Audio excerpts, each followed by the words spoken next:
Okay. Backed by popular demand, Travel Joy is updated some good stuff on their platform that's been equivalent to Travelify. Now, if you guys know, I've been using Travel Joy and Travelify from day one, and I always said that they come together. If Travel Joy start using some things that Travelify has, it'll be a phenomenal concept, right? So I'm going to go into Travel Joy right now. And I'm going to show you, for example, if you ever looking to see what's new in Travel Joy, if you look at the left-hand side of your tab, first of all, let me make sure everybody can see my screen. Yes. Yep. Okay. Look at the left-hand side of your screen. You will see the help desk right there with the question mark. If you hit the help button, what will come up is all the get started, the training and tutorials, and everything of that nature. We're going to focus on training and tutorials, and right there where it says, see what's new with Travel Joy. That is what you will click on. And when you click on it, it will take you to this screen right here, and it will give you all the latest and greatest updates, just like in a nutshell. And you can kind of just click on them and then play with them. I had to do this for a couple of reasons because a lot of people were asking you when we do group booking links, right? I don't know if I ever showed you guys to do a group booking link, the supplier way. It's exactly the same way you would do a direct booking link, but it's through the supplier to where you would do the credit card authorization, and you would either go online to pay for the invoice, or you can call, whichever one you do. However, one of the things that was always happening is people being added to the trips, right? Say you had one person to sign up and they had double occupancy, and then you had a second person who wanted to go with that roommate because at the time they signed up they didn't have a roommate at the time, so now they do. So then they would go through the booking link, and then they would do it, and then you would have to merge those two trips together. That was a lot of work. Well, now they made it a little bit better where it says manually add travelers to your group booking. So that's the first thing we're going to go over so that you can see how easy they have done it. So here I am going to go into, let's just say, I think I was playing with our team Bali trip, right? So I'm going into a group that I already have. And this is how you do it. So you go to your group, and you, like I said, someone wants to join this group, right? So you're going to go into group status, because you see here, when you hit that button, it just says edit, archive, delete group. Here it says create group, direct page, group booking page, supplier, group form, group invoice, right? You don't have anything where you can add a person. If you hit that plus sign, create a trip within a trip. You don't want that either, right? And then when you hit down the drop down box menu, you don't have it either where you can just add it. So how do we add a person to a group already? Well, you will go under group status. You have group files right here, group tasks, group status. Does anyone not see group status? Okay, I'm going to select group status. And when I do select group status, it is right here where you will see add traveler. You see right here by the export button, you will see add traveler. I added a traveler, just my Jane Doe, just so you guys can see that I did one already, but I'm going to show you how I did that. So I simply hit the add traveler button. And then if you already have this person uploaded in your client information sheet, or you don't, that's the first thing you want to do is make sure you input their information in as a client. That way you can just go in and you can just select their name. I got Jane Doe. And then in this particular group, you can select whatever package. Normally, I would do like bronze, silver, gold, or platinum or something like that. But this group, there's only one package. So it really makes it easy. So here I'm going to select the deluxe 8-day package. And then this one of 10 for Miss Jane Doe. I'm gonna move my Jane Doe and it's gonna be paid by Miss Jane Doe, right? So this is one of 10, Miss Jane Doe, but I'm gonna have her you get into this deluxe room right here and I'm gonna hit save. And so what that does is it automatically added her to the group. Yay! So I automatically added her to the group. And so now with this, you see on the right-hand side, the little green button right here. And then you have the little suitcase. The little green button is the invoice, right? The 3 dots is going to allow you to edit any information that you want with that particular travel. But the invoice is what we want to see because it automatically creates an invoice for that person. So you don't have to worry about the math not mathing or putting it in manually. It already put it in for you. We selected the deluxe 8-day, 7-night. It brought up all the information, the quantity, the price, the total, the description. So she has it. This is what her invoice looks like, along with the convenience fee, along with the credit card authorization, the terms and conditions. All of that is there, as well as the payment schedule, whatever it would look like. It is there. The only thing you will have to probably do on this one is edit the payment schedule, which is right down here at the bottom. So here where it says, all right, add multiple payments, we would add multiple payments, like so. If I want to make this monthly, I will select the monthly. I want to say it's going to be due on the 1st. We're going to end, 30 days prior, whatever. We're just going to pick a date. And then we're going to make it be equal amounts and we're going to create schedules. So I hope everybody, I'm assuming that everyone knows how to do this part, but let me slow down. Because this only had one payment for the invoice, I wanted to break it down into payment plans so it matches kind of everybody else. This person came in late, so they're behind the power curve on making their payments, but we still can make it to where they can have a payment plan because the trip is not until next year. So the due date is on 3/1. So I said add multiple payments. I'm hitting monthly and I'm going to hit equal and it's going to end on 3/1.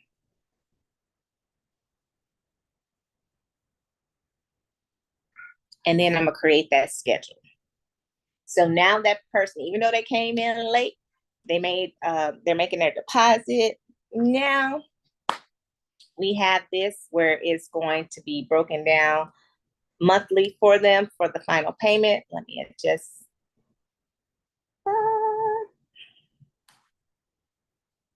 I didn't put in my thingy.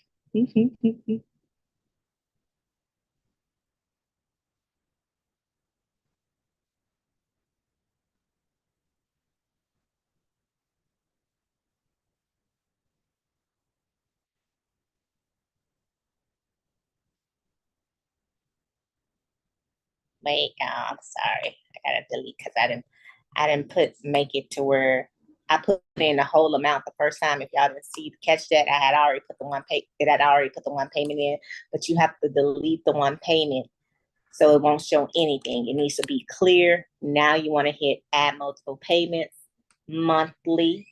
You want to then put in your ending date.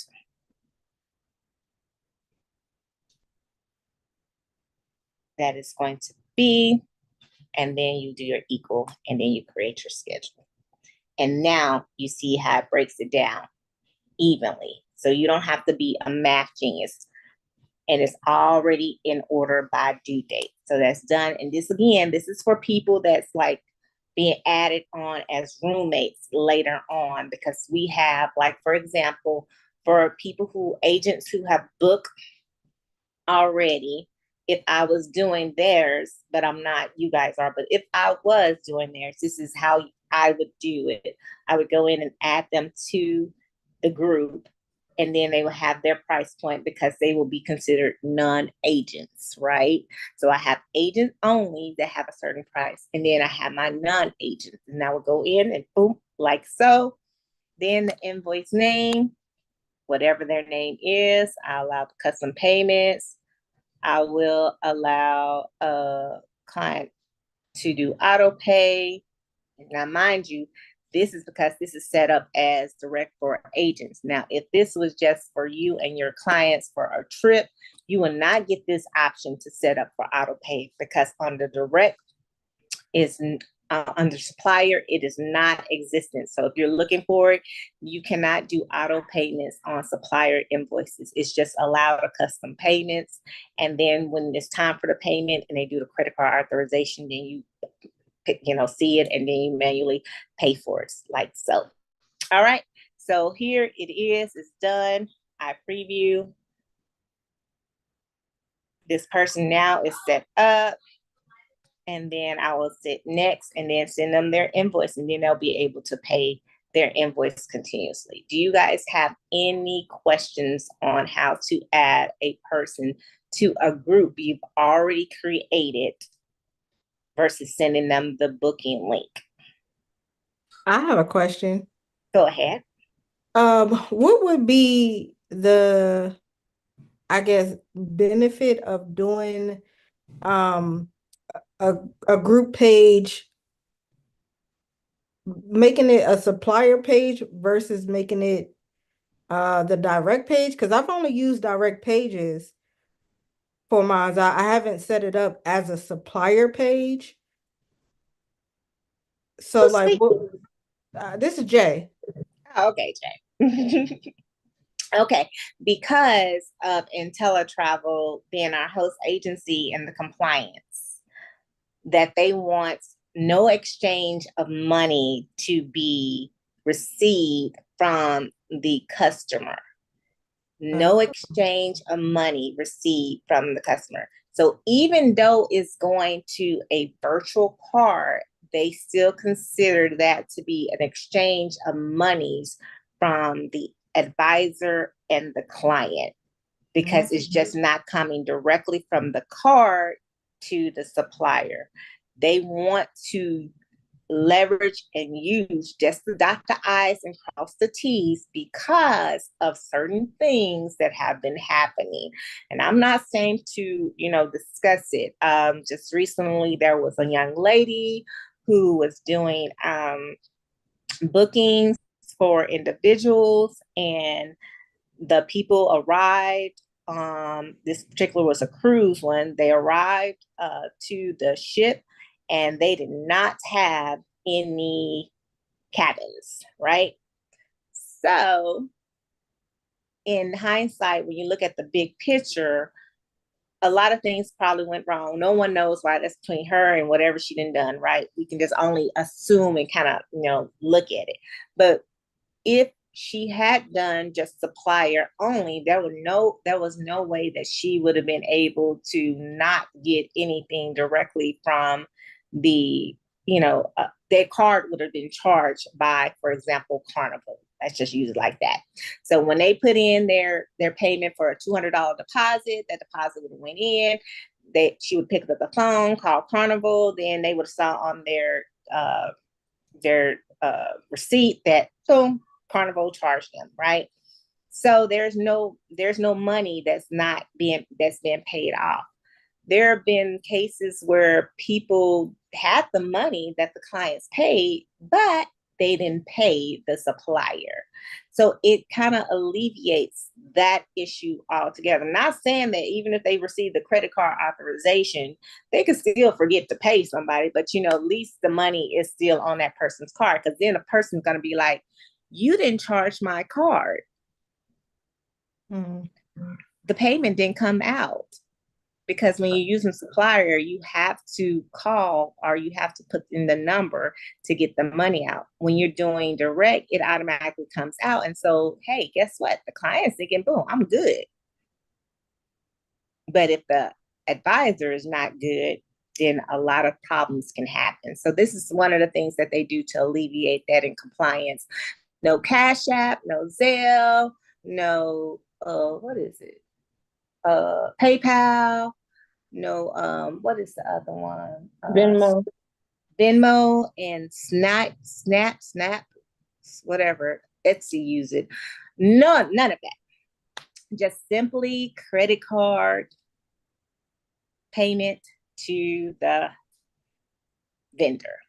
And that Okay. is, and so it's created the same exact way though. The same way you would create a direct booking page is the same way you would create a supplier booking page. The only thing that's different is how you process it. Right. Because I created a supplier page on accident, but I realized that it didn't let me create like a discount code. Mm-hmm. 'Cause I Very wanted to give good. people a discount off of the price.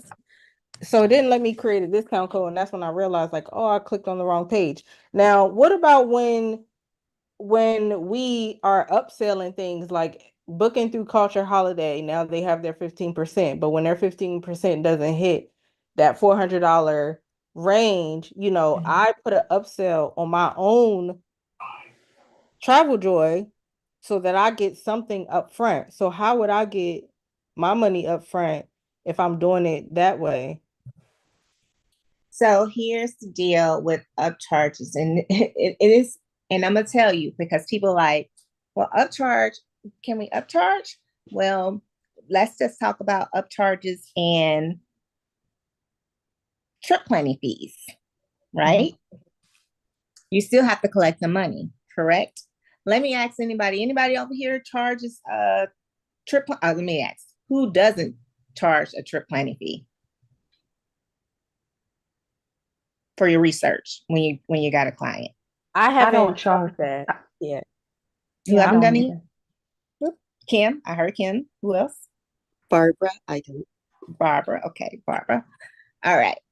So is that because you guys haven't, is it because you booked or you're not there, you're not charging trip planning fees at all? I'm I just not charging them at all. That's Okay. me. I plan to start. All right, good deal. The majority of advisors charge trip planning fees. They do because it's time, right? So with the compliance issue, you have to be very careful about this. All right. I tell people all the time, be very, very careful. Here's a way of what you can do to, stick to your compliance and be in compliance. You can, for your trip planning fee, you can say, for example, hey, I'm going to charge you $25, $50, or whatever your trip planning fee is. However, Jay, this goes back to the discount, okay, of direct supplier. Sometimes we have to think outside the box to be in compliance with our hosts, right?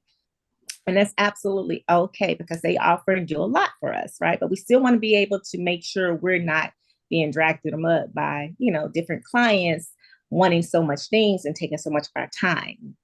So, hey, I want to be able to um, I have a trip planning fee. It's $25 or $50 or whatever. However, if you book with me, that will go towards your booking as a discount for you for booking with me. You didn't exchange no money or anything of that nature. You simply just what? You just offered it right back to them as a what am I trying to say? As a as a as a Discount? discount for yep, As as a a discount for as a discount for it to go to their go towards their travel. So whatever that price point may be that you are giving to them, you can offer it as a discount. Say, hey, if you book with me, and you can put a time on it because you guys know when you guys do a quote, right? Those quotes only last so long, so you got to give some incentive for the actual people to kind of move a little quicker, right? Because they think time is a luxury. Hey, these prices are subject to change. Let's just say Jade Culture Holidays 15% is like 330, right? On the commission, you're gonna get 330 back. So you're $70 from your 400 mark. So you got a $70 upcharge. Hey, I'll give you $70 discount if you book with me within 72 hours of receiving your quote and approving your quote, right? Now, you guys like, well, what if they don't do that? Here's something else you can do through Travel Joy. Let me go to here. It's under what's new.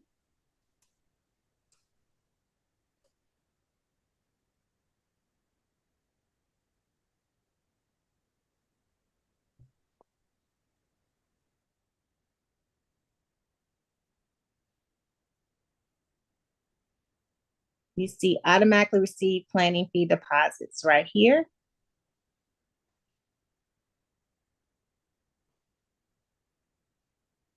Did I move it?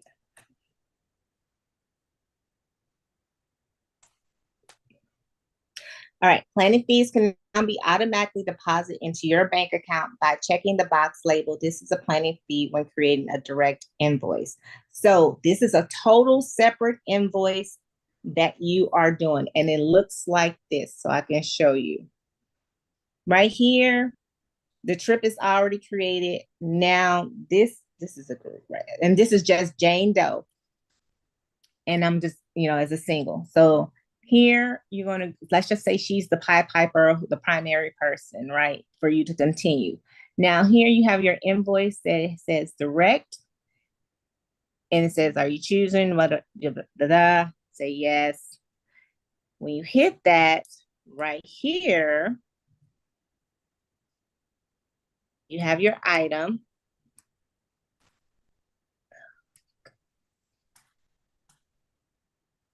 From the drop-down box menu right here, you have your trip planning fee that you put right there. Hey, trip planning fee.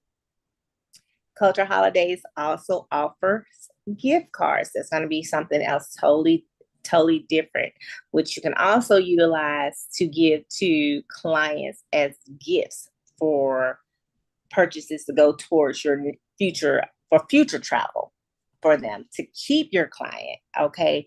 So remind me, we'll talk about that differently, but you can offer gift cards for future travel. If you come back, you love your trip, whatever, when you want to book a future trip, you can get $50 off, $20, $100, however you want to say it. But anyway, here you have it right here. Quantity, the unit costs $25. You got your little markup right there. You hit save. Get rid of these two.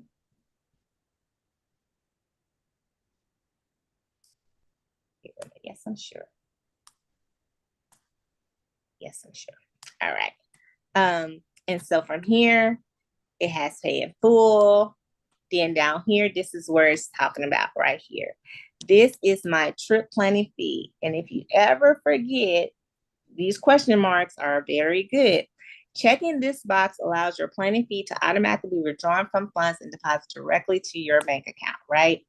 This is what you're charging for your planning fee. So like when people use job forms or anything like that, they're using the credit card authorization for their trip planning fee to go to them separately. You are the vendor. You are the supplier. So you're getting paid for your services. Do you guys understand that that is totally different from paying a host agency not host agency, but a supplier an amount? You say the amount is $200 that needs to go to Culture Holidays. You're taking the $200 from the actual client with their credit card and you're putting it into Culture Holidays directly, and then it's charging them directly from the credit card. So when the credit card shows, it's going to show Culture Holidays. It's not going to show Travel Joy.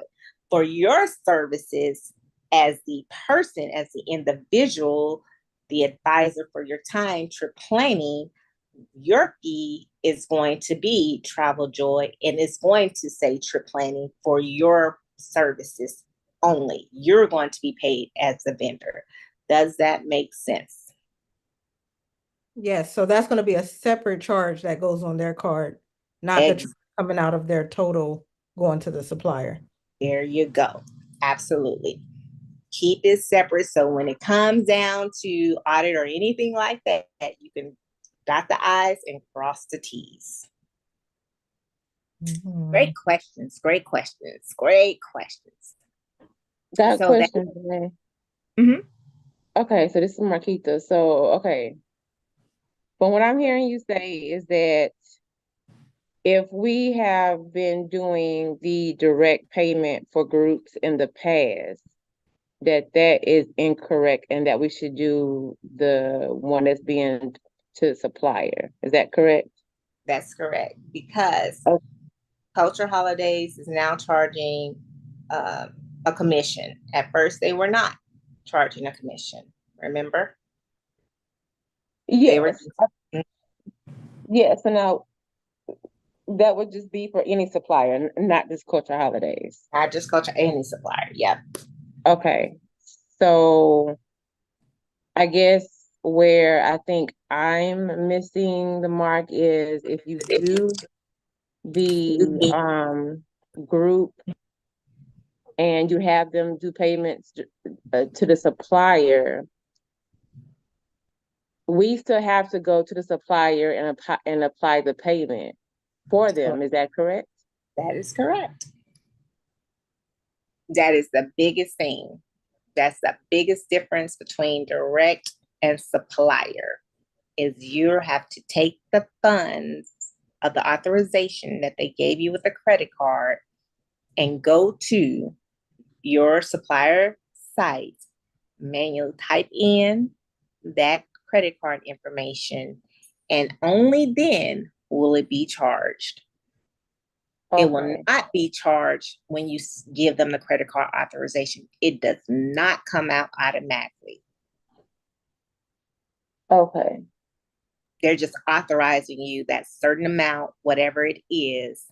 And here's an example I'm going to show you guys. I just did it. Let me go to Otter Jane Doe. Let's see, because I always show and tell. Let's go into my dashboard. So it's going to house their credit card number. It's going to show us their number, and we take their number to the supplier.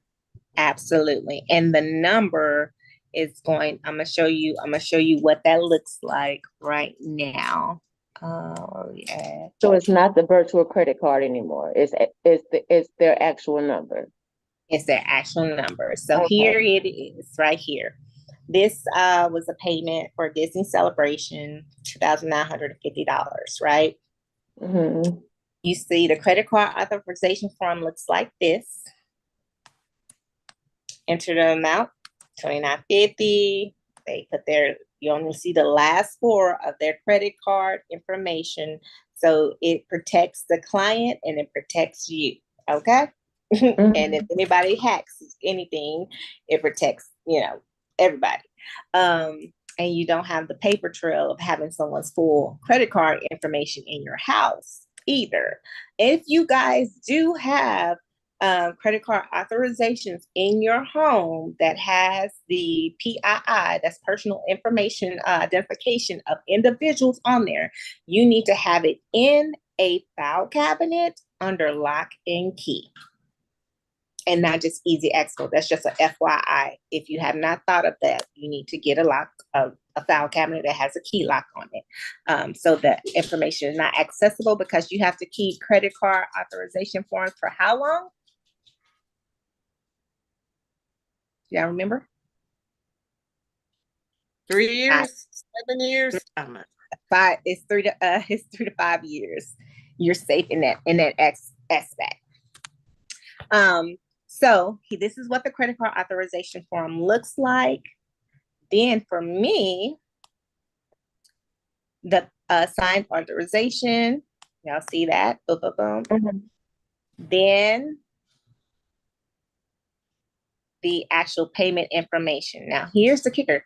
You see the payment information comes up right here? I'm not going to show you guys, of course, but see where it says show credit card?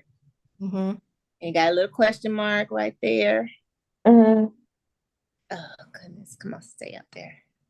Yeah, we see it. For security reasons, it's not going to show.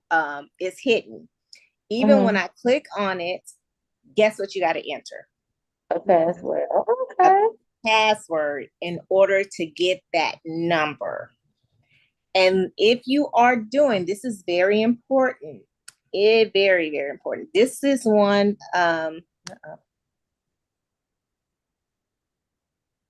This is if you're doing like onesies and twosies, like this is just a onesie invoice.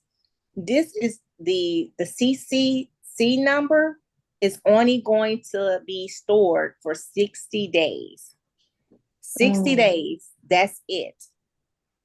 If I need to use that credit card information again for something else and it's outside that window, I have to call the client back to say, hey, what's your CCC number? But that's only on one-offs. If it's already in a supplier invoice, like we just went over with the payment schedule already, then it stays in there for every time that client authorizes the next payment for you. So do you have to, if someone puts the monthly payments, are you doing this monthly with the supplier? You're Or- doing this monthly with the supplier. Oh my. Yes. Yes, ma'am.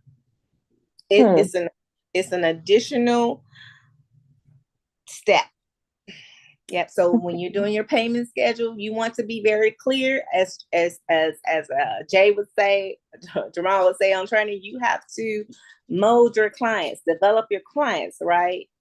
Groom your clients to make them, educate them about how your processes and systems are. So if your payment schedule is the first of every month, and let's just say, Jay, that's your time because you've already allocated, okay, the first of every month, I know I got payments that I got to do. So you're going to knock out your payments on the first of every month. You're going to go into TravelJoy and you're going to hit everybody who made payments, right? If that person did not make their payment on that first, and then they make it like on a different one, you're probably not going, you'll get your notification from TravelJoy to say, hey, a payment has been made, but it's outside of your window, right? So now you just got to groom that person who made their payment outside. Hey, just FYI, let me know if you're not going to be able to make your payment on time so that I'm aware I can make time to make it for you on your behalf, right? Because otherwise it might sit there if you're not checking it, or you might be traveling and whatever you might be doing. So it's one of those processes in your systems that you put in place, and that's why you're here to payment schedule. Just FYI, there are some people, some advisors who put in their agreement when they're getting everything together with a group, because depending on how big your group is, it can be a lot, right? So you have to have systems in place. You need your people to adhere by these systems. So there are some people that be like, hey, if you miss 3 payments, guess what? You're no longer a part of the group. You're no longer a part of the trip. That's written in their terms and conditions. That's in my terms and conditions.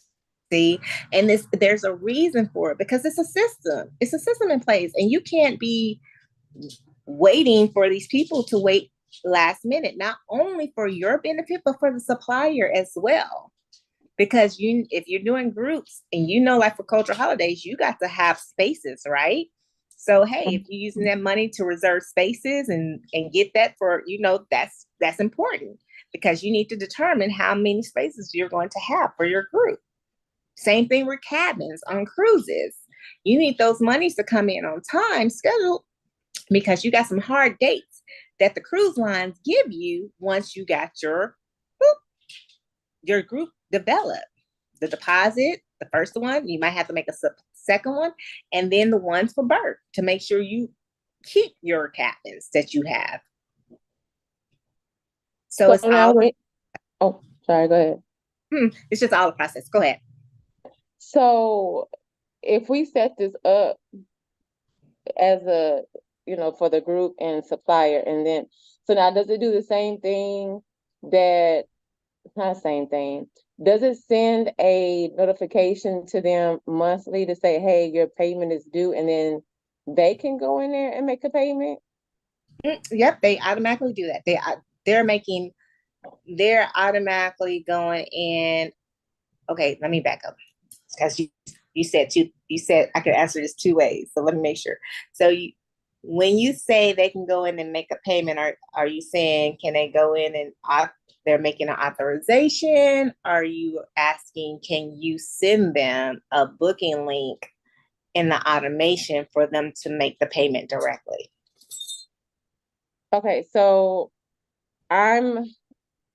if I go back to what I was doing before, just to make it clear that when I was doing the group with the direct, direct invoice, whatever case may be, I had it set up to where all the people a part of the party would get an email saying your payment is coming due on the 1st of, August.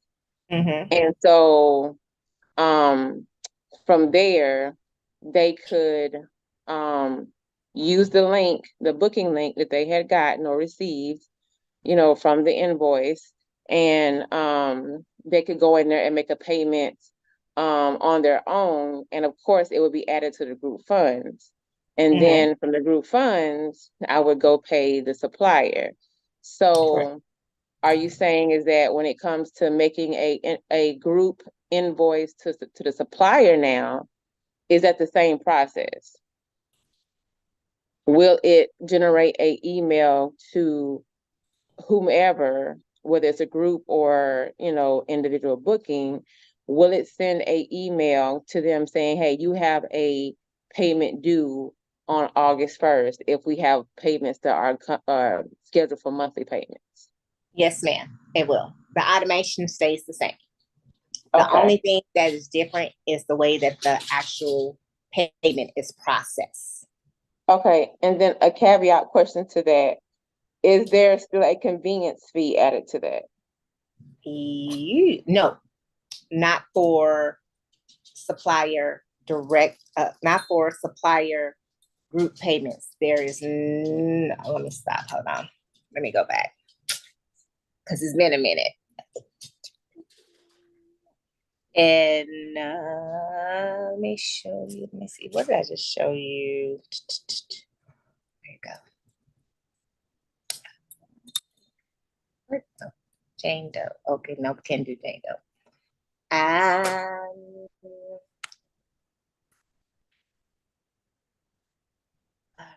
let's go here.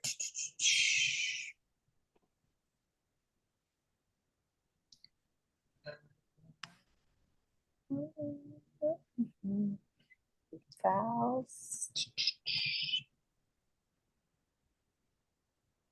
Fire.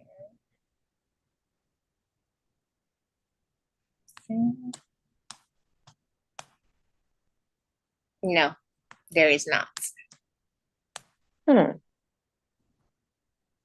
Interesting. There's not a convenience fee. So here's a Bali supplier group booking page. You see preview group booking page, but it's supplier.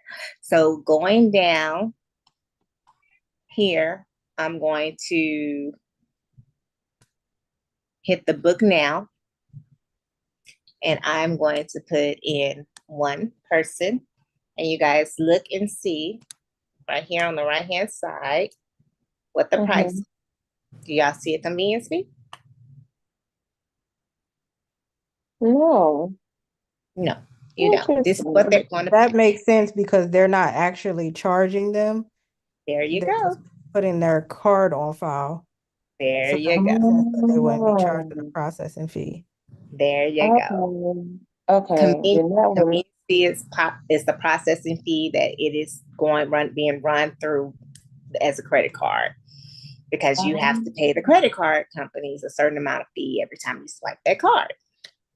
So it helps to also help you understand what the convenience fee is once you do direct, because now you'll be like, oh, that's what that was for. Yes, that's what that was for. So then when you don't have to run it through the card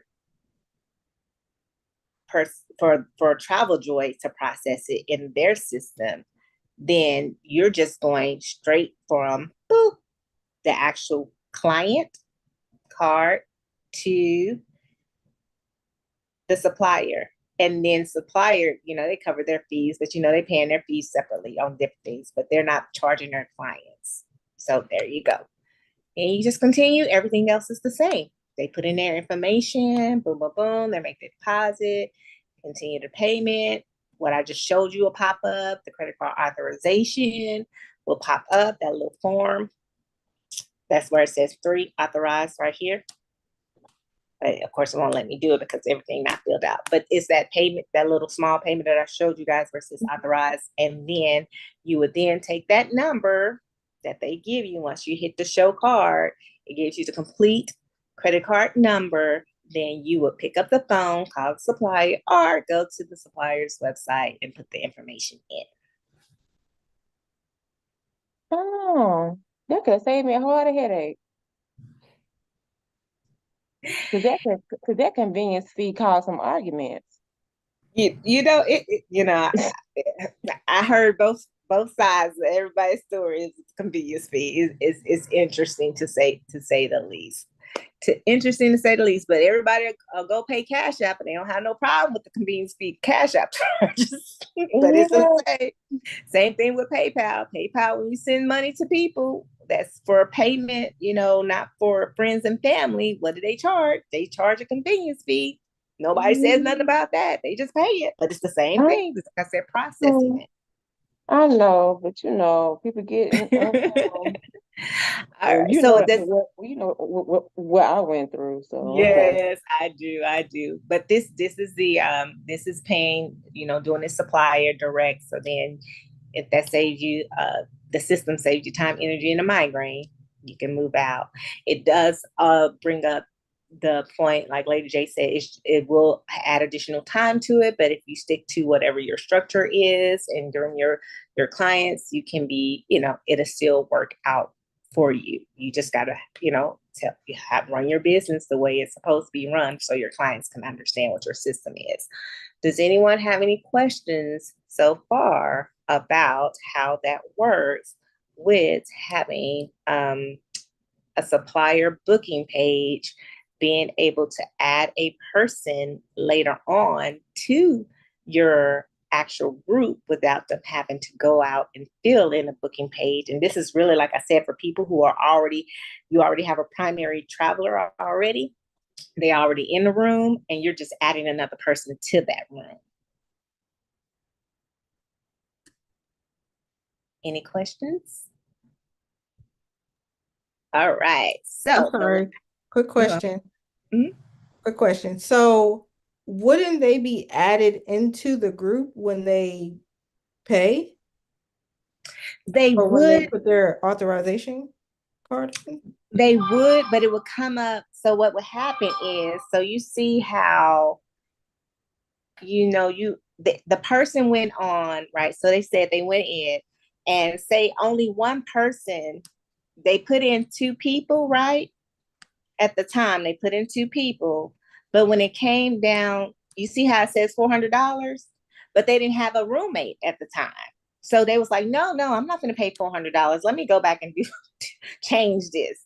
So they go back in and they put one person because they don't have a roommate. They know they're going to eventually get a roommate, but they want to make sure they just get in right now. So what does that do? That drops the deposit down to $200 because when you put 2 people in, the deposit is $200 per person. So that's $400. So they don't have a person right now. So they're just going to go ahead and fill out the information on their own. So now they done it. So now then you have a person that says, okay, I want to go with you, Celie. Okay, Maddie, we're going to go together. All right. So then Celie comes onto your thing and she does it, one person, but now your system is tracking that you got 2 single occupancy rooms, but you don't. You only got one room and it's double occupancy. So then that would make you have to go in and merge the 2 together to put them in the same room. So to keep you from having to merge that person in that, into the room, the new feature just allows you just to go in like we just did under the status. Well, under a group, when you got under status. Just allows you to go in under the group status. Now remember, you can only find it on the group status. If you're looking for somewhere else, you're not going to find it. It just allows you to go under the group status to add that person in with that individual. And then because when you can do it by room, then it could be like that, the same people are in the same room. So, and if you're doing like specific, if you're doing specific, whereas is like you have a certain account, like you only got 5 rooms available. If you have these individuals, 2 different individuals who go in and do this, then they've just taken up 2 of your rooms based off your availability count. So now we'll only say you got 3 rooms available, but you really have 4 because those 2 individuals are in the same room. They just went to the booking page and did it separately. Okay. So it kind of just makes it a little bit easier. If you haven't experienced that, then it'll save you a headache of if it does come about for you to do it to where you have to do it. I usually tell people to keep me from having to merge trips. Make sure you have that roommate's information when you get ready to book. It just makes it easy. So that's that. So now the last thing that is I have a really question. Mhm. Okay, so after you merge them, let's go to the price though. So will the price that's on there be the price for them, or you'll change it later? If they're an agent or whatever, will you adjust the price for them also? So like when you go to add a traveler, you can put in the price then so you don't have to adjust it anymore. So like, for example, for this Bali trip, the agent rate is 13 something, and then the non-agent rate is 19 something, right? So here I will put the 19 in, and that invoice is automatically adjusted to their price point. So you don't have to make any more adjustments. Okay, but if they're both agents, do If they're, they both get the agent rate for that room, or how does that work? yeah, they both get the agent rate. Okay. Yeah. And that's pretty much the norm across all suppliers. Because especially in the Caribbean, you paying everybody is pretty much you're paying double occupancy, right? And so you have the agent rate. Now they will say for the Caribbean, let me back up. Let me change that. The room itself is underneath the agent rate, and those in the Caribbean depends on the supplier. So you have to watch it. Because I'm gonna show you what that looks like. For example, for Disney, real quick, that room it'll say, "Hey, the room you are authorized to get the agent rate, and your family members are also authorized to get the agent rate for that room." Like the suppliers tell you. But if the supplier says, "Hey, no, you're the only one that's eligible for the agent rate," and they have to pay a different rate, then especially if it's a package, there's a difference between room only and a package. So for the Caribbean, for example, if they're giving you the agent rate for that room, then your +1 will also pay that rate. It's going to be whatever it is. The agent rate is say $2,000, right? For that room block. So your +1, y'all, is $2,000 total completely. So y'all gonna split that rate, or let's just say the rate is $1,000 per person for the agent rate for that room, because you're getting the agent rate for that room. So that person who's gonna be with you get the benefit of paying a cheaper price because they're with you. They're your +1 for the room. But if it's a package deal, like there's excursions and stuff included in there, for example, for like Culture Holidays, then y'all see why Culture Holidays charges a certain rate for their agents only. And it doesn't matter if there's a non-agent in your room. If they're a non-agent, they're going to have to pay the non-agent price point, because when you go to book for Culture Holidays, they're asking for if you ever book with Culture Holidays, they're asking for the CHGPT number for each individual. And if you don't put that number in, they're going to charge you them the regular rate. So it's just really based on supplier. So you got to be very clear about that. And that's what that +1 add additional allows you to do. So it's like, hey, if they get the agent rate, you can put in the agent rate. If they don't, you can put the non-agent rate in. It helps out. Okay, everybody good? Supplier booking. We'll talk about more. We'll go over because I'm a corporate Travel Joy anyway because of the PPP is now protect police and protect the planet, right? But making sure the understanding and the education that you know what you're doing and how you're doing it to not be caught up in any mess that's going out there with other agencies. 115,000 of us, so we just got to be, dot our I's and cross our T's, right? That's pretty much it. Okay, so the last thing on here that is pretty cool, we won't go into detail on it, we'll pick it up second Wednesday of each month. TJ back on the market is this. I don't know if you guys have been creating custom trips lately on Travel Joy, because I focus on groups. But I always said, like Marquita, she would do a lot of the custom trips when they first came out in the beginning, and they were really gorgeous. They were really nice, right? So let's go in, and we call that the SMART proposal. So gonna go in. And this, this is what the SMART proposal looks like and everything of that nature. Well, here's a couple of new features that Travel Joy has added to the SMART proposal. On top of the option to do insurance, which pays a higher commission, I forgot what it was, forgot what the commission. If anybody knows what the Travel Joy commission is, y'all can come off mic and share. But here under the activities, they have an 8% commission. Now, Viator gives you 10%, Project Expedition gives you 10 to 15%, and Guide Your Tour gives you 10% as well. So you pick it. But if you want to just do a one-stop shop, it allows you to put your insurance, it allows you to put your activities all in the same thing, right? And this is in the proposal. So check this out. So here, you can go in here and search. Y'all see this? Look what they got up in here. Now, Travelify doesn't even have this. So I'm very impressed. Travelify allows you to put in your itinerary the different things, like it'll bring this up, like things to do, for example. They can do things to do, but you still have to put in the price. But this, let me show, I'm gonna just pick Chicago Architecture River Cruise, right? Here, I'm going to see, it brings up what does this look like to y'all? What does this page look like right here? What does this look like to you? Viator.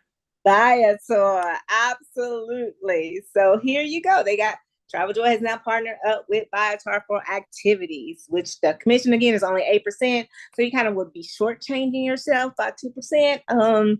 But hey, if you just wanted to make it convenient for you, you can go ahead and you can just add the pretty pictures. We no longer have to put the pretty pictures in. The pretty pictures in the description are already there for us. Now that's my happy thing. I'm like, happy, joy. I don't have to Nate, do can it. I jump in there real quick?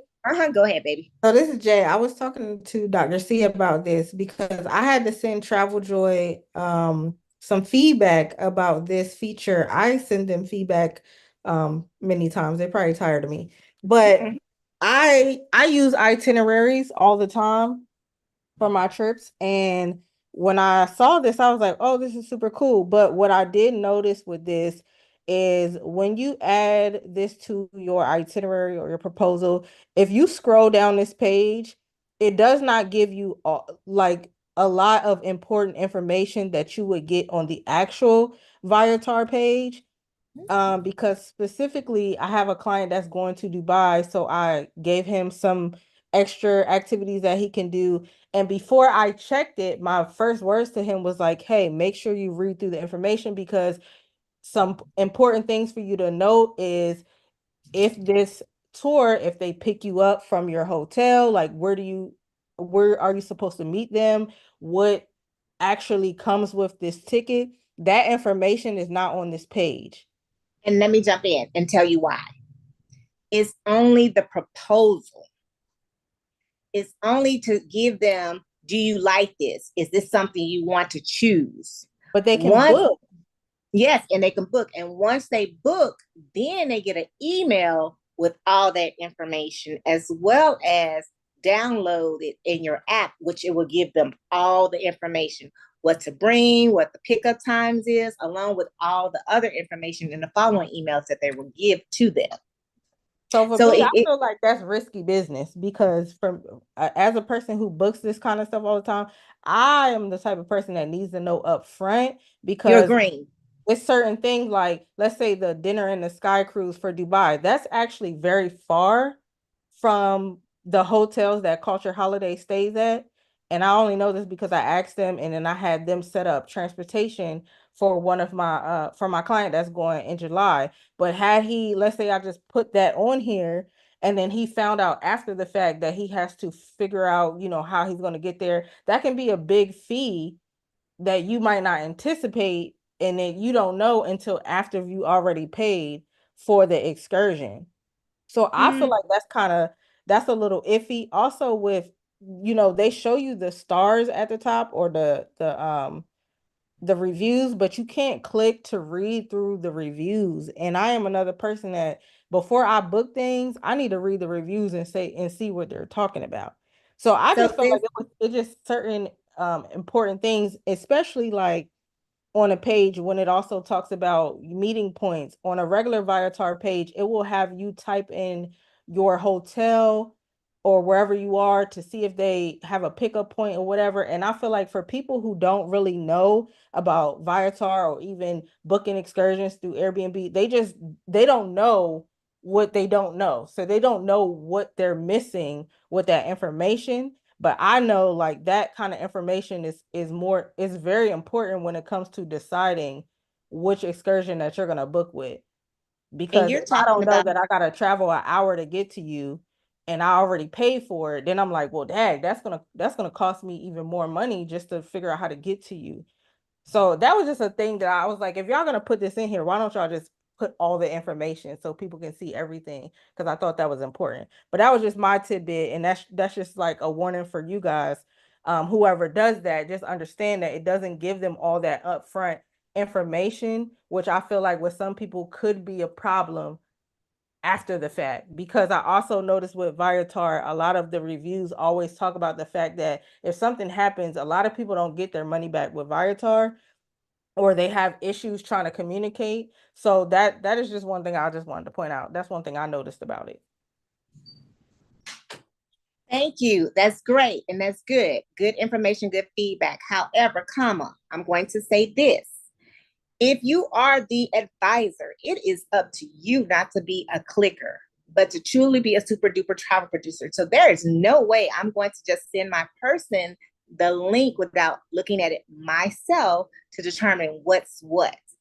If I'm going to select this particular um, excursion and I know where they're at and I'm looking at the information and I know this is just a brief overview is because it's just a proposal. It is just a proposal, right? You get to go in this proposal right here and you get to edit and put in additional information. When we add to this right here, add to your proposal, and then you go in and you say, hey, back to your proposal, and you look right here where it says edit, and you see something that's not there, then until they get it together. But fortunately for Travel Joy, they're the only ones that have actually incorporated this to even put into itinerary. So you don't have to go and find all the pictures to put in everything like you've been doing to get that person the know-how to say, hey, this is it. But I'm always a person that books straight through to the source. That's me. However, I also get the information from the source and I copy and paste and put it into my proposal so that I can make sure all the T's are crossed and the I's are dotted. So if you see that, you're already looking out for your client. If you're not, and you're just putting it, what Jay says is very good. Don't be that clicker. Be that super duper travel producer so that you can know what's going on with that particular excursion, meaning you have already looked at the reviews because you're recommending this. Even though you just said click the link or whatever, you still have that link and you still have that information in your proposal. So it still will fall on you. So you still have to do your due diligence to make sure the information is correct and clear for your client.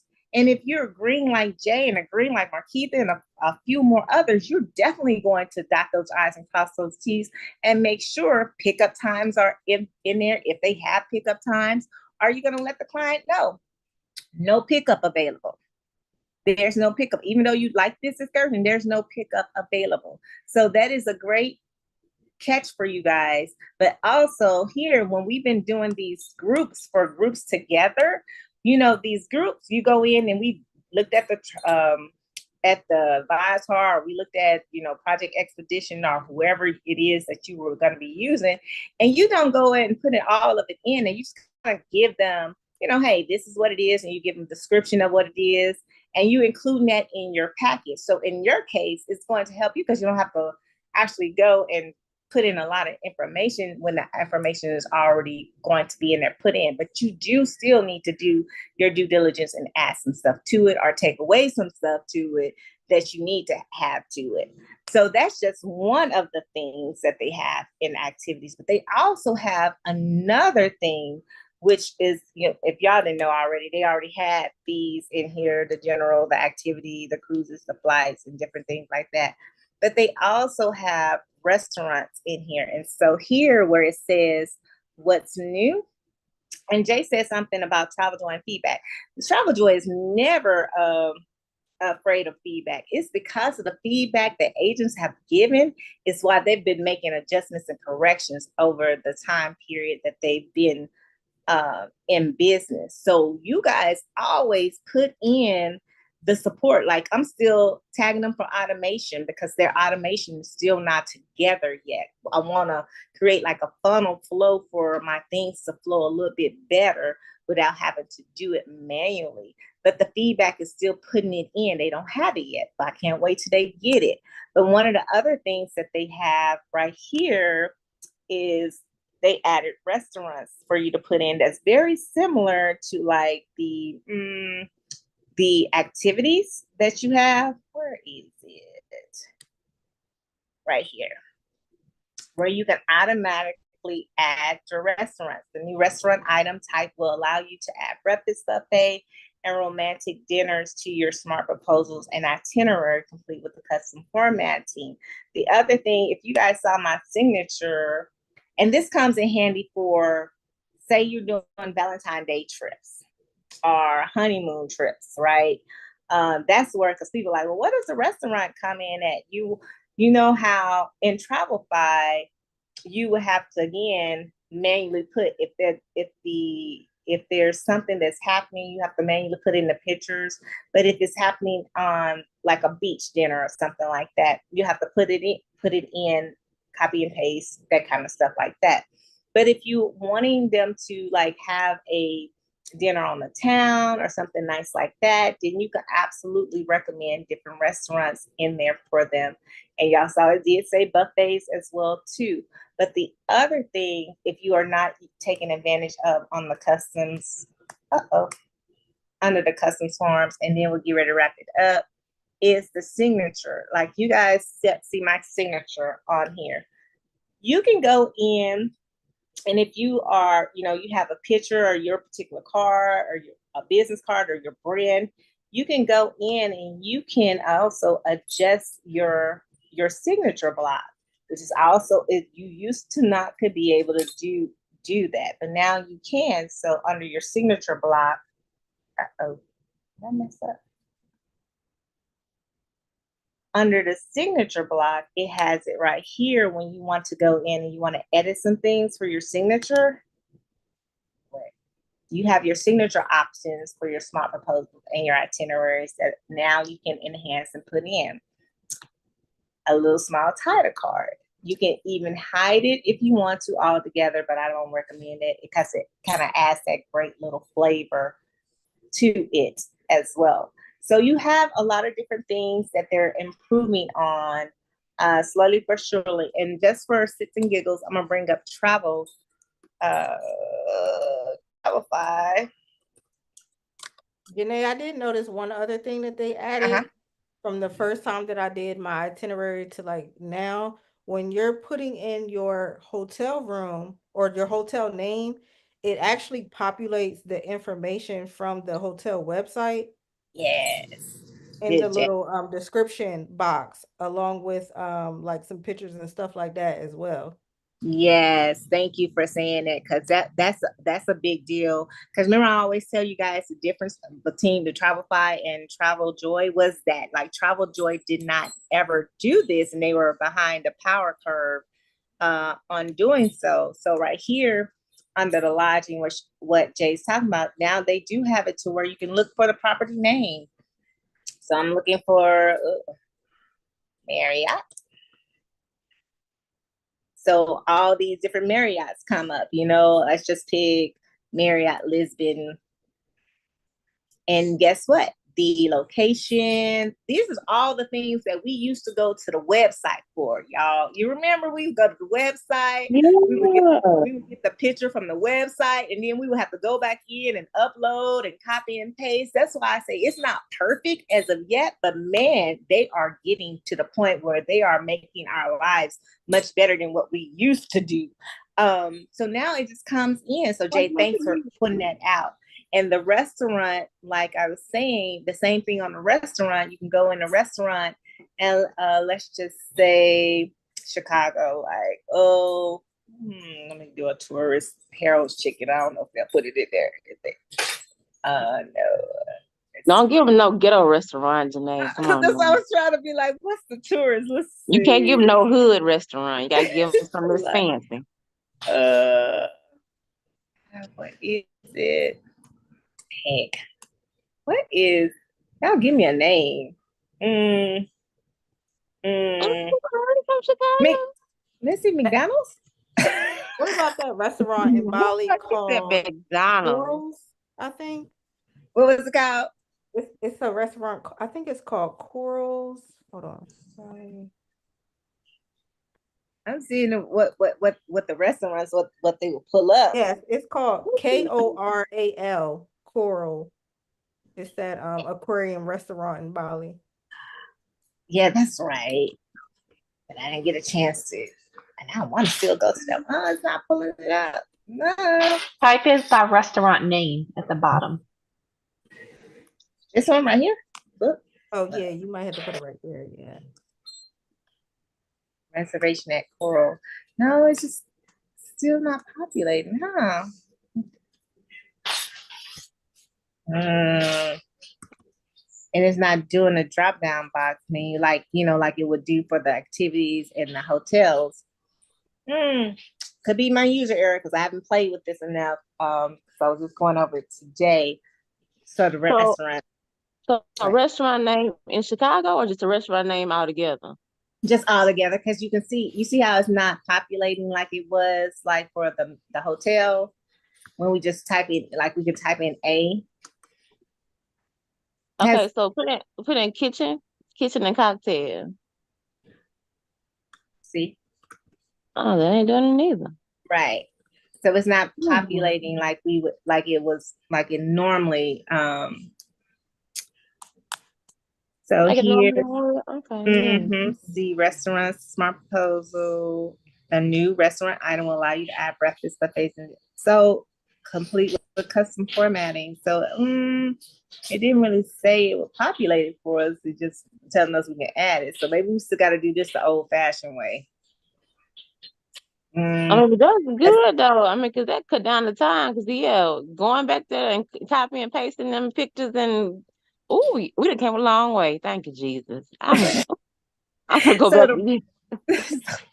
So the restaurant, and so Travelify still has a beat on the restaurant, and I'm gonna show you guys what I'm talking about when we talk about the difference. This is Travelify. Y'all can see the screen right here.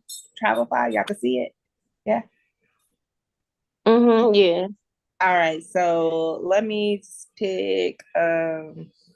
I'm gonna still tell you, Travelify do have everybody beat still on the guides. Like they still have those guides, which are still amazing. Like these are the guides that Travelify puts together. So Travelify, when I say they got the restaurants beat too, because here in the guide itself, you see how they have dining, and then they just automatically put the name of the dining place as well as like the website link. So that's automatically curated for you, so you don't have to do it. So they still kicking people's butts on this one, as well as everything else when it says things to do and stuff like that. But what they still don't have when you hit new event, see, this is what they have. The activity, when you can put in the activity and you can go in, right? So they got activity and you can type in what the activity is. You see right here in the notes description, you still have to manually put this information in. They don't have it to like what Travelify has done, not Travelify, but Travel Joy has done with partnering up with Viator. They don't have it. You still got to manually put it in over here. So that's, it's still, pros and cons, right? But the flight is another thing that Travelify is really good on. You can put the flight information in and it'll automatically pre-populate the flight information for you. Did I already put the flight in here? Yeah, right here. It'll automatically pre-populate the flight information. You see, depart from. All you got to do is put in the flight number, and then it'll even do and put in the actual airport for you. So your person knows the airport that they're going to. If they want to know about the information from the airport, they can kind of click on it and view it, and they can see it. It's the basic, basic information map. Hey, this is the airport you're going to.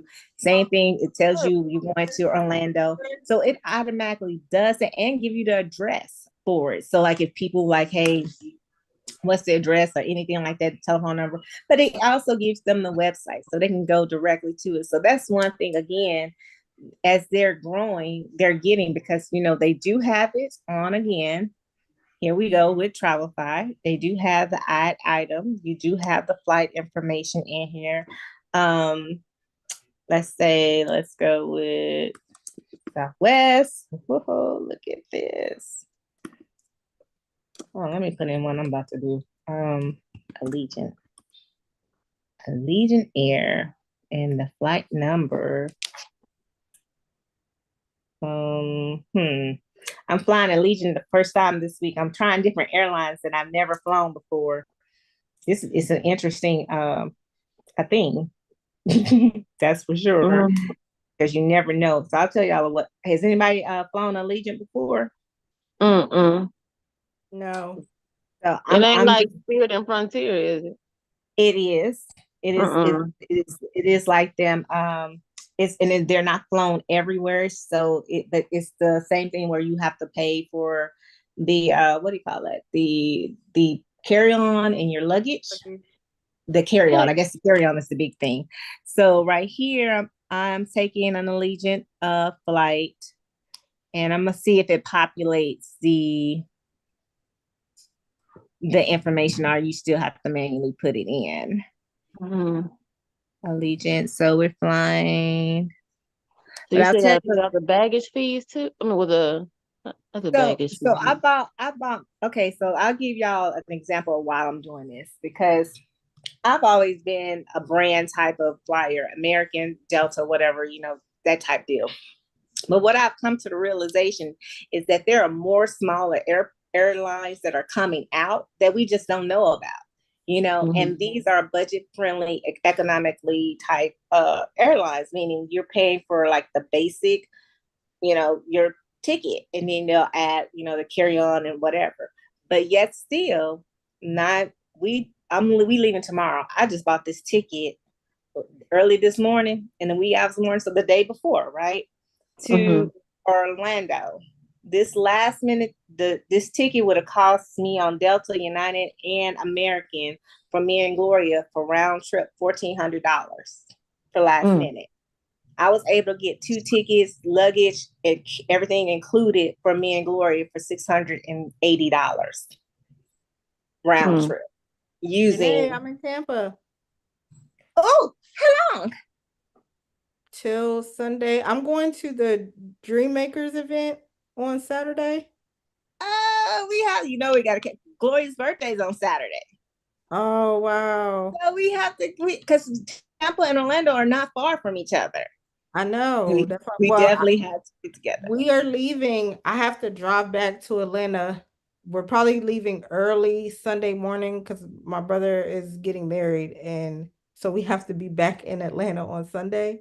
So we're probably leaving like, I don't know, maybe like 1 or something in the morning. But the Dreammaker event is on Saturday. It's from 8 to 4, I think, Mhm. or 8 to 5, somewhere around there.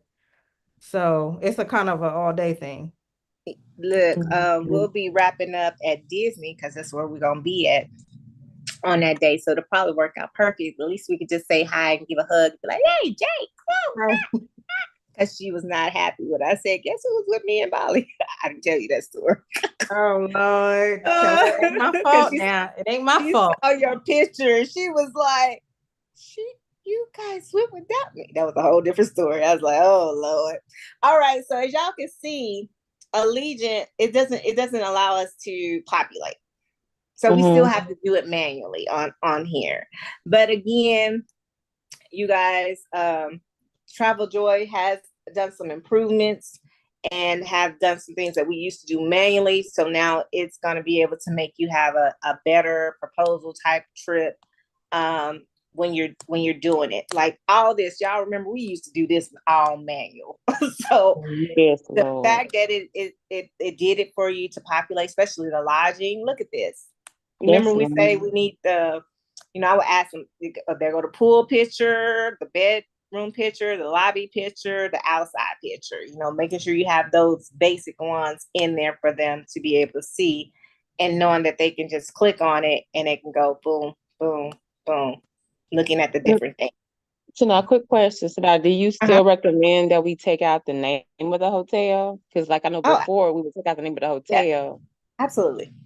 Okay. Absolutely. Absolutely. Especially if this is just a proposal to get ready to share with them. Yeah, I don't, we don't put in names of hotels so they can, go and book direct on their own when you to put the hard work in. So yeah. Keep that at bay. So speaking of Disney, right? So I did complete my Disney, and then this is it on Travel Joy. So that's the latest and greatest. Y'all know the supplier booking.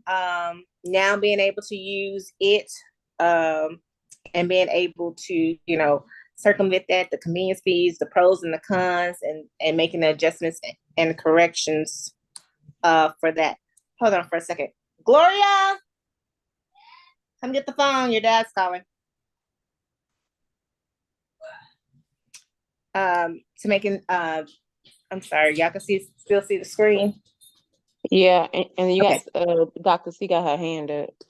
Okay, Dr. C, what you say? Because I can't see. Oh, sorry. Hey, everyone. I have two questions. I had a phone call, so I had to step away. But when you added the trip overview options to that itinerary, did you just put in like the name of the hotel and then it populated all of that information? Yes, ma'am. Sure did. Oh, that's a game changer. Okay. And then the second thing I have is let's say someone wanted to use Uplift or they were using Uplift to pay for this. And let's say you wanted to pay, now obviously you can use the virtual card to pay Allianz, but what if you wanted to charge some kind of fee, or let's say let's say wherever they were going, you were paying for private transportation, but you needed to pay them through either cash or cash app or whatever means. How do you do that? What is your advice for that? So, okay, say it over again because we lost me really. Like I got Uplift and they So say take. their payments is through Uplift, right? Mhm. But let's say $200 of their $3,000 trip that you're making payments to through that virtual card, that $200 needs to be paid, let's say, to a private driver. And let's say you're paying that driver by Cash App, or let's say you're actually going because it's a group and you're paying that driver in person. How do you get those funds? Like, do you have to swipe your own? Do you have to, how do you do that? Do you create a separate invoice and then charge that invoice with that virtual card? What do you recommend for that? That is a very good question, actually, because I do realize that a lot of the locals who are in different countries that we have made connections with or contacted who are drivers or, are different things of that nature. Some don't do credit cards, or they don't have that type of system set up to do so. So you pay them in cash mostly. Let me think on that and get back to you to see how that would be viable to do and still be compliant. Okay, So, because I very just quick. wasn't trying to have too many fees, Mhm. unless it just needs to go through Travel Joy and have whatever that fee would be, and adding that fee to the, obviously the uplift total and whatever else. So, but you Right, don't know what that fee is, so. right. But I do know, well, yeah, because even when you use uplift or different things like that, they tell you to try to go high or, to kind of like go higher than what it is. And even if they don't use it, they're not going to um, charge the client, the fees for Right. the say it's $3,000. Well, let's just say you went high and you said $3,000 and they got approved for $3,000, but it only comes down to be like 2,500. Then Uplift is only going to charge the interest and the fees on that 2,500 when it's all said and done. Right. So I get what you're saying. So yeah, that is a very, very good question, which also leads me to a sidebar. Lady J, I'm about to throw you up on the bus, and I know you don't have to answer right now, but I know you have done some things with not only Uplift, but with Affirm. Let's just say with the other credit, what do you call those? Credit payment plan type of, Payment plans, yeah. yeah, Right. payment plans. So if you don't mind, Jay, I would love for you to train possibly like on the fourth Wednesday of the month about those particular ones because I know you've done it. Okay. Now, the way I did it is not the compliance way because Oh, I was using the direct. I didn't know we had to do that. So I've always only used the direct pages and let the funds go to the group funds. So when like I had a client who used Affirm to pay, so I tell her what to put in as far as like the company. I'm like, put in TJ. It shows up on your card as TJ, which is Travel Joy, and then my company name, Lost with Lady LLC. So when she's setting up the company and the payments on Affirm, she put in that name and put in whatever the price was. And Affirm gave her a card to use to pay, but then it showed up in my group funds. So then I just right. used the virtual card that Travel Joy provides, and I use that to pay the supplier. Yeah, So I don't know, right. And then let me see. There is a way to do that with direct as well. And here it is. This is where to stop at. When you did the first card where she got her Affirm card, right?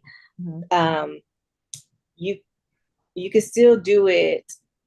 Oh no, let me think on that because it's all about how it is in the description for You what would Affirm. have to use that Affirm card like immediately. You would need to be Yeah. paying for everything immediately because that Affirm Right. card, I know for Affirm, I don't know about the other ones, but I know Affirm, it only gives you a certain amount of time to use that card. After It's the that, same with cancel Uplift. out. Yeah, Yeah, it's the 24 same. hours. Yeah. Yep. 24 hours. And the most of the time when we're doing it, we're packaging things together. So, yeah, that can be that. Let's talk on that. It's very beneficial to be able to use because not everybody can qualify for Uplift, but they can make it qualify for Affirm. I've seen it. One of our Miss Upson Bush, she's on there, but that's what happened to a couple of her people. Like they didn't qualify for one particular payment plan individual, but they did qualify for another one. Or they qualified for a certain amount with one of them, and then qualify for a different amount for a different one. Does that make sense? So we'll talk about that too, because actually these payment plan like Uplift, they really do help. they really do help the individuals, and they help you even more because the trip is already paid off and you ain't got to think about it. So when we're talking about these supplier making monthly plans, if we can have them pay the payment plan through one of the third parties, that would be absolutely more advantageous for everybody all the way around. Just have to think on how that is working when we have multiple vendors in a package to include like excursions. Make sense? So we'll talk about that so we can get ready for that to share on like a fourth Wednesday. But speaking of Disney, Janae, real quick. I'm sorry, but Zara had a question. Okay, Z. Okay, I wanted to ask when back with Travel Joy, when you have the activities up for like Viator, and there's and you only get 8% commission. So my question is, so if you put it in on your own, then they wouldn't take away that other 2%, right? No. Or can you delete part of what they already have in there? So, I mean, you keep the pictures and stuff like that, but can you change it so you don't get charged that? I mean, you can still get your full commission off of Viator. Is there a way to do that? Yes, ma'am. By simply just copy and pasting the information like they already have. Like this, here's an add item. We're gonna add an activity just like that. You see that? And so instead of doing it to where they're gonna be able to book now, I'm removing the book now, but I'm gonna take all the information that they already given me, for example, and copy and paste it already in my activity that's gonna be down here. Okay. See? Right there. And then I'm just gonna name it the same thing, Chicago Architecture.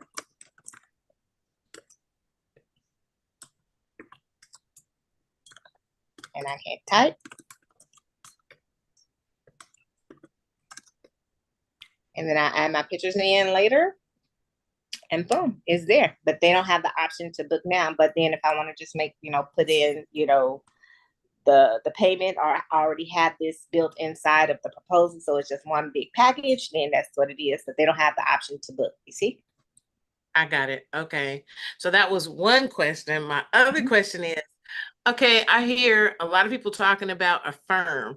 So like, but I don't really hear people, I mean, I don't hear IntelliTravel like promoting Affirm, but I know that they promoted Uplift. So do we also have that option to offer our clients Affirm? And then how can I learn more about Affirm? Yeah, that's what we're just talking about. So we're gonna get together and put it together and kind of go through it, because Uplift and Affirm are the same. IntelliTravel just has a partnership with Uplift, and you know how it is, they promote him. They don't have anybody else as of yet, but Affirm and it's Affirm, Klarna, Sizzle. At first, it wasn't a lot of them. Uplift was like the primary, and then since then, a lot of more have just came out, and they're now doing the exact same thing. And they're starting to open up more. So we're going to talk about that and how to use it so it can be advantageous for everybody. Thank you. To include, I didn't even know it was recording. to include being to where it's a win situation for the client and a win situation for you as the travel advisor, with it being paid off, your trip being paid off, and then they're making the payment plans through the actual third party versus making the payment plans through you. So we're going to talk about that, to gear towards that, to be the fourth Wednesday of this month. Okay, great. Thank you. No problem. All right. So speaking of Disney real quick, because we are going to Disney, that forced me to finish my Disney. Hold on, let me do one more thing before I say what I'm about to say. Can one of the co-hosts, can y'all stop the stream? All right, am I the only one that can do that? You stop the recording, but can you stop the live stream? I don't know, maybe I'm the only one that could do that. Okay, stop live stream. All right, thank you guys for tuning in. See you guys same time, same back channel next week. If I get a chance, I'll put the summary in the description, but if not, charge it to my head and not my heart.